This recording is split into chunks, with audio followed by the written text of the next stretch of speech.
Halo pemirsa, selamat bergabung kembali di channel saya. Semoga rezekinya berlimpah, kesehatannya selalu dijaga, dan selalu dalam perlindungan Tuhan. Sehat selalu buat kalian semua ya, dan sukses selalu.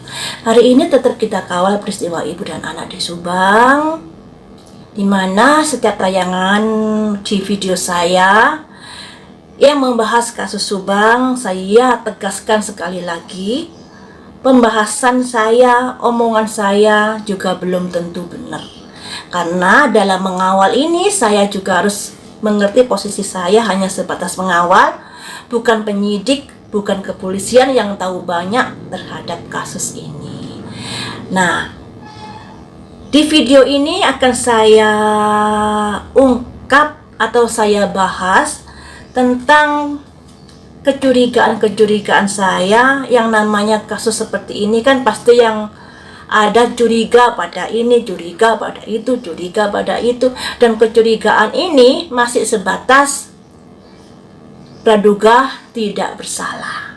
Kita kedepankan itu, dan kalau saya mungkin nanti membahas sesuatu, tentunya yang saya bahas ini juga belum tentu benar. Jadi tolong dicerna dengan baik ya. Ada WA yang masuk sebenarnya, dan ini sudah sangat lama ya. Sangat lama sekali WA yang masuk ini, bulan Desember. Saya akan pernah bahas masalah tanah di Yayasan Sekolahan Bina Prestasi Nasional. Nah, kemudian di tanggal 22 Desember jam 23.53, hampir jam 12 malam ini, ada seseorang yang WA saya yang identitasnya nggak disebutkan oleh orang tersebut. Mungkin kurang kurang aman kalau disebutkan. Jadi ketika saya tanya, dia nggak mau sebut nama, dan dia WA saya seperti ini. Sebetulnya tanah kantor yayasan plus rumah tanah sekolah itu nggak ada sangkut paut dengan keluarga Bu Tuti. Tanah yang jadi kantor yayasan plus rumah punya ortu Pak Yosef. Tanah sekolah dapat beli.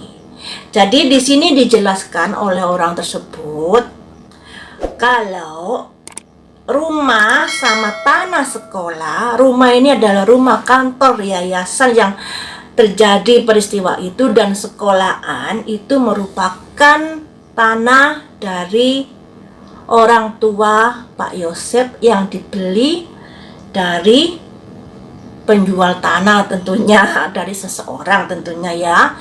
Dijelaskan seperti itu. Nah, kenapa saya nggak up keluar pemberitaan ini, WA ini jauh-jauh hari di bulan Desember, itu karena bentuk kehati-hatian saya dalam setiap menerima informasi yang masuk. Apakah informasi ini bisa dipercaya dan tidak? Nah, ya saya sendiri nggak tahu. Kalau ingin ngecek ya di kantor agraria tentunya ya. Jadi ini informasi yang masuk di WA saya tanggal 22 Desember 2021 tentang tanah. Jadi tanah menurut orang ini, versi orang ini, tanah sekolahan dan rumah kantor yayasan tersebut adalah milik dari orang tua Pak Yosef, beli pada seseorang, dapatnya beli pada seseorang. Padahal di pemberitaan di media sosial masalah tanah ini simpang siur tidak karu-karuan. Masalah tanah di yayasan yang menurut di tayangan-tayangan media sosial hanya secuil yang milik yayasan, selebihnya milik siapa? Konon katanya dari komen-komen dan dari yang berseliweran, tanah yang lebih luas di sekolah tersebut adalah milik keluarga Ibu Tuti. Pemberitaan yang seperti itu yang saya tangkap loh ya. Dan di sini dijelaskan ternyata tanah di sekolahan itu adalah milik dari keluarga, milik dari orang tua Pak Yosef. Nah, ini mana yang benar? Saya juga nggak tahu. Tapi dengan adanya WA seperti itu kepada saya, jadi kita juga harus mempertimbangkan kembali prediksi-prediksi kita jauh-jauh hari itu. Nah, kita kan tahunya dari berita-berita yang berseliweran di media sosial yang belum tentu benar adanya. Makanya di sini jangan terlalu meyakini dengan apa yang beredar di media sosial. Karena media sosial juga belum tentu mendapatkan dari sumber yang berkompeten, sumber yang bisa memberikan wacana yang memang betul-betul sesuai dengan fakta dan kenyataan. Dari sini mari kita belajar untuk selalu jangan mudah percaya dengan pemberitaan-pemberitaan di media sosial seperti yang dikatakan oleh Bapak Polda Suntana. Apa yang diberitakan di media sosial belum tentu benar adanya. Belum tentu benar adanya, pasti banyak salahnya ketimbang benernya. Makanya Pak Kapolda Suntana sampai mengucap seperti itu ya guys. Nah, di hari ini akan saya bahas tentang saksi W. Kenapa saya membahas ini? Karena saksi W ini ternyata ada di setiap momen di saat-saat genting. Yang pertama, saksi W ada di tanggal 18, di mana di berita sosial, di berita media sosial disebutkan kalau D berjumpa dengan saksi W kemudian menangis. Nah, W ini sudah ada di TKP saat itu. Saya nggak tahu apakah rumah W ini dekat dengan TKP, butuh berapa lama untuk sampai ke TKP. Dan jam berapa W ini datang ke TKP, ini masih belum tahu beritanya. Masih belum ada media sosial yang mengulas tentang ini. Jam berapa W ada di TKP, belum tahu. Sedangkan di WA saya kemarin itu, sebentar saya baca ya. Ada yang mengabarkan, mana kemarin itu guys? Sebentar saya carinya. Ini ya. Ada WA tanggal 29 Januari 2022. Yang bunyinya seperti ini. Jam 7 pagi tanggal 18 Agustus 2021. Hari kejadian Sika nungguan si W di sekolah SMK Nasional. Nah, jam 7 pagi Sika sudah ada di SMK Nasional nungguin W. Dan si D bertemu dengan W di TKP, di kantor yayasan. Itu jam berapa? K dan W ini adalah adik kakak. Nah, di sini ya. Saya lanjutkan lagi. Sika nungguan si W di sekolah SMK Nasional. Si ini bahasa Sunda saya baca apa adanya. Seksi pura-pura rek pinjam kunci alasan nanatara seperti biasana. Jadi Sika pinjam kunci pada seseorang dengan beralasan seperti biasanya. Mungkin biasanya lagi apa seperti itu, makanya alasannya seperti itu. Nah, menurut orang yang WA saya ini, ternyata Sika ini menunggu W. Padahal W berada di TKP kejadian entah jam berapa di sini, dan si Kak ini sudah nungguin jam 7. Kalau kita gali lagi masalah jam 7.30. Jam 7.30 ini yang saya ingat Pak Ujang, saksi yang bersih-bersih ke TKP, bukan ke TKP, yang bersih-bersih di jalan raya itu menghubungi Pak RT jam 7.30. Versi Pak RT seperti itu yang pernah saya baca di media sosial. Dan jam 7 Sika sudah ada di SMK Nasional. Apakah di sini ada benang merahnya? Walau alam, kita sama-sama nggak ngerti, sama-sama nggak tahu. Karena kita kalau menuduh seseorang harus ada alat bukti. Jangan asal tuduh kalau tidak memiliki alat bukti. Menuduh gampang, membuktikan itu yang sulit ya. Makanya di sini kita tetap kedepankan asas praduga tidak bersalah. Tapi kayaknya peristiwa ini bisa dibuka dari orang-orang terkait ini. Apalagi orang-orang ini adalah orang-orang sekolahan yang tentunya mengerti banyak kejadian-kejadian sekolahan vs yayasan. Nah, kembali lagi kita bahas masalah bantuan POS, bantuan operasional sekolah. Bantuan POS ini dicairkan, yang bisa menggunakan untuk belanja-belanja adalah 1. Kepala sekolah, bendahara, dan komite sekolah. Komite sekolah ini dibentuk atas musyawarah dari wali murid, dan komite sekolah ini harus tanda tangan setiap pengeluaran dari kepala sekolah dan bendahara untuk keperluan-keperluan sekolah yang menggunakan dana POS. Apakah komite sekolah ini berlaku secara aktif di sekolahan tersebut? Ini kita nggak tahu. Nah, kemudian yang jadi masalah ini, dana BOS yang masuk ini nyemplungnya di rekening Amel. Ya, Amel di sini sebagai sekretaris yayasan dan Ibu Tuti sebagai bendahara. Jadi yang berhak mencairkan dana tersebut ini adalah Amel dan Ibu Tuti. Yang berhak menarik uang di rekening ini adalah Amel dan Ibu Tuti. Nah,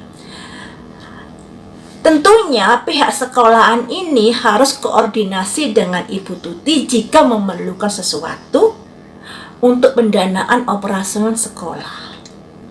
Apakah reng-rengan atau rancangan-rancangan yang sudah diberikan pihak sekolahan ini untuk beli ini disetujui Ibu Tuti? Karena hal itu sangat penting sekali. Jika nggak disetujui, tentunya nggak akan dicairkan duit rekening bantuan operasional sekolah tersebut.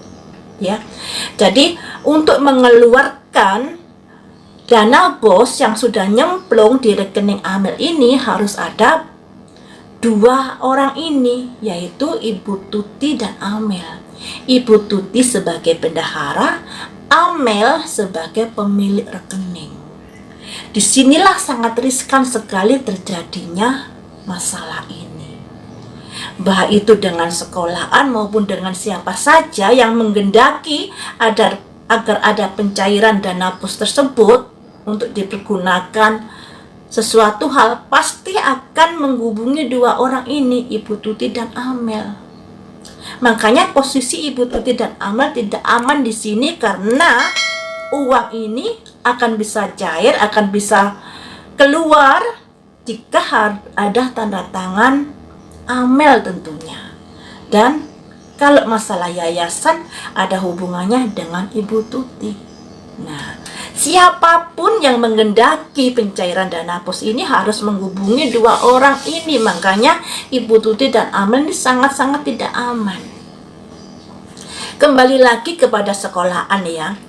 Andai kata sekolahan sudah diberi duit oleh Ibu Tuti untuk dibelanjakan ini dan itu, dan tentunya pihak sekolahan ini harus memberi pelaporan ke Ibu Tuti berupa kwitansi-kwitansi pembelian, pembelanjaan dan lain sebagainya. Di sini juga akan riskan terjadi perselisihan. Andai kata pihak sekolahan, pihak kepala sekolah, pihak bendahara sekolah, dan pihak komite ini kan yang berhak membelanjakan bantuan operasional sekolah adalah kepala sekolah, bendahara, dan persetujuan komite, sepengetahuan komite. Ini tentunya harus ada barang-barang bukti, kwitansi pembelian dan lain sebagainya.